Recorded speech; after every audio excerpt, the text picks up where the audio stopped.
Hi, my name is Liza from Nechamkin Silver Studios, Nechamkin Chasing Tools. I'm here to talk a little bit about Nechamkin Green Chaser's Pitch. This stuff comes in lump form in 5-pound bags, and it is a natural product. It is pine rosin based.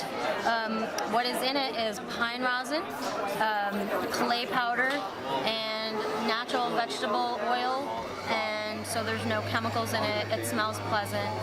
What I really love about this pitch is it's very easy to use. It melts and you can manipulate it at a fairly low temperature with a heat gun. Work comes in and out of it very easily. Once it cools down to room temperature, it's very firm, not as firm as some of the other pitches, not as mushy as some of the other pitches. It's just nice middle of the road firm. You can get very crisp detailing.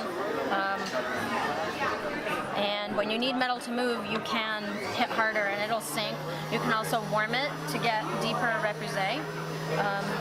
Samples will become available through AutoFry soon. They're going to come in these small cans. They're weighted with concrete and they're topped with pitch. So if you want to try this product because you're not familiar with it, these will be available soon.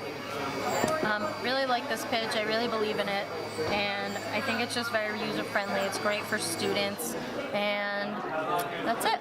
Thank you.